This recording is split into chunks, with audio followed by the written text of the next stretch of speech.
या नमस्कार, मेरा नाम सोनिया वर्मा। आज हम हिंदी पाठमाला का पाठ 6 रुपए की आत्मकथा पढ़ेंगे। मेरा नाम रुपया है। मेरा निवास कुबेर के खजाने में है। मेरे देवता कुबेर माने जाते हैं। कुछ लोग लक्ष्मी भी कहते हैं।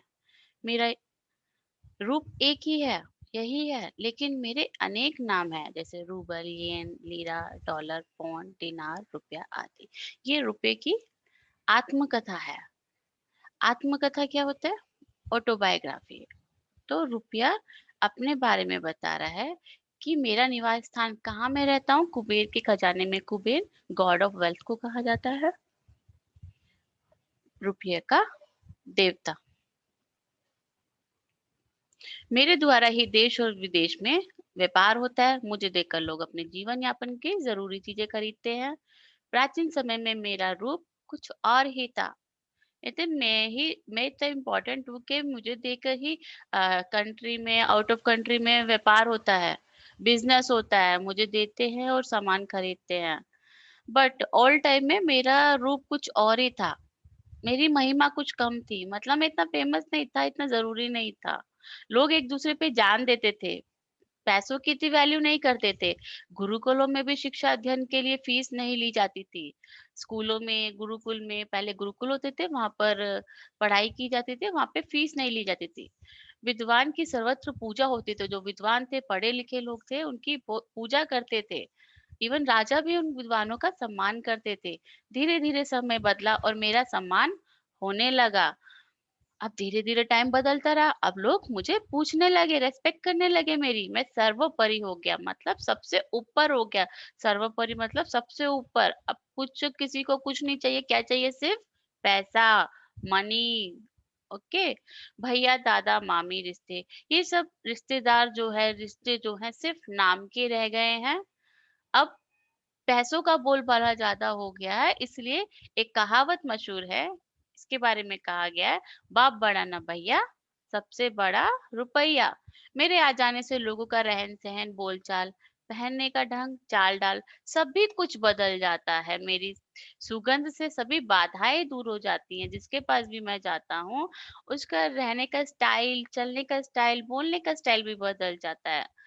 मैं जिसके पास चला जाऊं, वही पंडित, गुणी और देखने योग्य बन जाता है। मतलब वो अपने आप में ज्यादा वो फेमस हो जाता है। वही पंडित, गुणी, इससे बड़ा पंडित कोई है ही नहीं, जिसको सब आता है, जिसके पास पैसा है। उसके ऊपर रिश्तेदार और मित्र मक्खी की तरह मंडराते हैं। अब उसके पास पैसा आ गया, तो जो रिलेटिव्स हैं, अब उसके आसपास रहते हैं, उससे पूछते भी हैं हालचाल। पर जब पैसा नहीं होता, तो वही रिश्तेदार अब पूछते नहीं है कि आप कैसे हो। प्राचीन काल में लोग कहा करते थे कि मेरा और सरस्वती का बैर है। जहाँ लक्ष्मी रहेगी, वहां विद्या नहीं रहेगी। क्योंकि पहले के गुरुकुल में पैसों का कोई मोल नहीं था। विद्या फ्री में दी जाती थी, उनसे उसका कोई पैसे नहीं लिए जाते थे, जैसे आजकल के स्कूलों में होता है। हाई फाई फीस रखते हैं, एडमिशन फी अलग से, ट्यूशन फी अलग से। ठीक है। यदि इंसान के पास विद्या रहती थी तो लक्ष्मी नहीं, यदि लक्ष्मी रहती थी तो विद्या नहीं। पर आज के जमाने में यह नियम बदल गया। सिद्धांत मीन्स नियम, प्रिंसिपल। ये बदल गया है। मेरी सरस्वती की मित्रता हो गया, अब मेरी और सरस्वती की फ्रेंडशिप हो गई है। पहले नहीं थी। पहले बैर था। बैर वर्ड के लड़ाई, दुश्मनी थी। बट अब क्या हो गई है? फ्रेंडशिप हो गई है। धनवान व्यक्ति ही अच्छे विद्यालय में अपने बच्चों को शिक्षा दिलवा पाता है। जो धनवान व्यक्ति कौन होता है? जिसके पास पैसा है, रिच पीपल को कहा गया है। वो अपने बच्चों को हाईफाई स्कूलों में, अच्छे बड़े स्कूलों में शिक्षा दिलवा पाता है। परीक्षा में अच्छे अंक आए, इसलिए वो उसको ट्यूशन भी दिलवाता है। अलग से पैसा देकर ट्यूशन भी दिलवाता है, ताकि उसके बच्चे अच्छे से और पढ़े। मेरी महिमा दिन प्रतिदिन इसी तरह बढ़ती रही, तो वह दिन दूर नहीं जब शिक्षा केवल धनवान लोगों के लिए रह जाएगी, और निर्धन और योग्य छात्र यदि उच्च शिक्षा प्राप्त कर ले, तो उन्हें केवल अपवाद कहें। अपवाद क्या होता है? जो पहले कभी नहीं हुआ है। क्या विरोध या खंडन कहा जाता है उसको हिंदी में। ठीक है। अब ऐसा लग रहा है कि शिक्षा सिर्फ रिच पीपल ही ले पाएंगे, उनके बच्चे ही पढ़ेंगे, गरीब के बच्चे तो ऐसा लग रहा है कभी वो हायर ग्रेड में जाएँगे ही नहीं, उच्च शिक्षा कभी प्राप्त कर ही नहीं पाएँगे। अच्छे से शिक्षा ले ही नहीं पाएँगे, ट्यूशन तो बहुत दूर की बात है, वो नॉर्मल पढ़ाई भी नहीं कर पाएँगे। अगर कोई गरीब बच्चा कर ले तो वो एक अपवाद कहलाएगा। मेरी ही महिमा से इंसान विदेश जाकर शिक्षा प्राप्त कर पाता है। मेरी ही महिमा से, मेरी ही वजह से इंसान कहाँ जाता है? आउट ऑफ इंडिया जाता है और वहाँ से स्टडीज़ करता है। मैं जिस इंसान के पास जाता हूँ, उसमें क्या आ जाता है? घमंड, द्वेष, क्रोध, घृणा आदि बुराइयाँ अपने आप ही आ जाती हैं, उसे पता भी नहीं चलता है और वो घमंडी हो जाता है, एटीट्यूड आ जाता है उसके अंदर, एरोगेंस आ जाता है, द्वेष आ जाता है, एक-दूसरे घृणा आ जाती है। एक-दूसरे से नफ़रत करने लग जाते हैं जो पैसे वाले लोग। मुझे पाने का लालच उनमें दिन-प्रतिदिन बढ़ता रहता है। ऐसा नहीं उनके पास पैसा आ गया वो सैटिस्फाई हो गए, नहीं, उनको और पैसा चाहिए। केवल धन के लिए इंसान गलत रास्ते अपनाता है। एक धन है जिसकी वज़ह से इंसान गलत रास्ते अपनाता है, चोरी करता है, डकैती डालता है, खून कर देता है एक-दूसरे का। ठीक है? गरीब, अमीर मुझे पाने की दौड़ में शामिल है। गरीब और अमीर कोई भी हो, सिर्फ़ मुझे पाना चाहते हैं, पैसा पाना चाहते हैं। बिना सोचे-समझे मुझे अमृत समझ सभी पीने के लिए अंधाधुंध भागे जा रहे हैं। मुझे प्राप्त करने के लिए अनेक युद्ध लड़े गए। मेरे ही कारण ये भारत सोने की चिड़िया कहलाया गया। तो मेरे लिए सब लोग लड़ रहे थे, दूसरी जगह से भी स्टेट से, कंट्री से सब लोग आए। मुझे ही पाना चाहते हैं सिर्फ़। मेरे ही कारण ये एक टाइम ऐसा था कि इंडिया को, भारत को सोने की चिड़िया कहा जाता था क्योंकि इंडिया में बहुत सारा वेल्थ था, पैसा था, मनी था, गोल्ड था।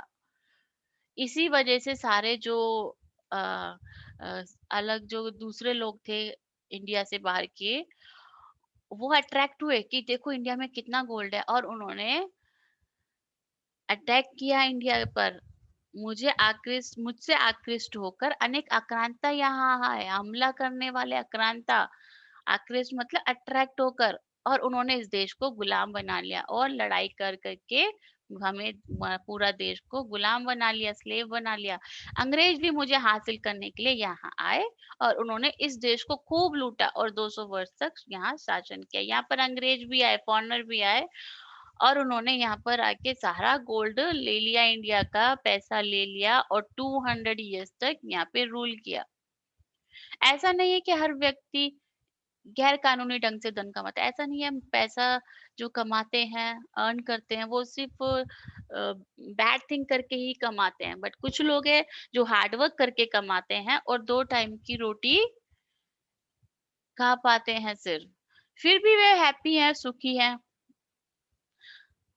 मैं कामना करता हूँ कि संसार के लोग मेरा मोह छोड़ दें, रिश्तों और प्रेम का मोह बढ़ाएँ। काश ऐसा समय जल्दी आए। रुपया कह रहा है कि मेरे से प्यार करना छोड़ दो, आपस में प्यार करो, अपने रिश्तेदारों को प्यार करो, मेरा मोह छोड़ दो, मुझे प्यार करना छोड़ दो। काश ऐसा समय जल्दी आए। आशा करती हूँ आपको ये पाठ समझ आया होगा। चलिए थोड़ा-सा अभ्यास कर लेते हैं। रुपयों को किन-किन नामों से जाना जाता है? आपको शुरू में बताया गया रुपए का रूप एक ही है बट उसके नाम अलग-अलग है। रूबेल, पौंड, स्टार्टिंग में ही है रूबेल, पौंड, येन, सारी जो करेंसी के नेम है वो रुपए के नाम है। नेक्स्ट क्वेश्चन है, जगत भर में रुपयों को लेकर कौन सी कहावत मशहूर है? क्या फेमस है? बाप बड़ा ना भैया, सबसे बड़ा रुपया। रुपए के आने से लोगों में कैसा परिवर्तन आता है? जब किसी के पास पैसा आ जाता है तो उसके अंदर घमंड भी आ जाता है, द्वेष भी आ जाता है, ईर्ष्या भी आ जाती है, वो एरोगेंट हो जाता है और अपने आप को सर्वोपरि समझता है, सबसे ऊपर समझता है। मित्र और रिश्तेदार मक्खी की तरह कब और क्यों मंडराते हैं? जब आपके पास पैसा आ जाता है, रुपया आ जाता है, तो मित्र और रिश्तेदार मक्खी की तरह मंडराते हैं। रुपए का देवता किसे माना गया है? रुपए का देवता कुबेर जी को माना गया है, गॉड ऑफ वेल्थ। अगर आपको कोई डाउट है या कोई क्वेरी है प्लीज कमेंट बॉक्स में पूछिएगा जरूर। अगर आपको मेरा ये वीडियो पसंद आया है तो प्लीज़ लाइक और सब्सक्राइब करना ना भूलें। धन्यवाद।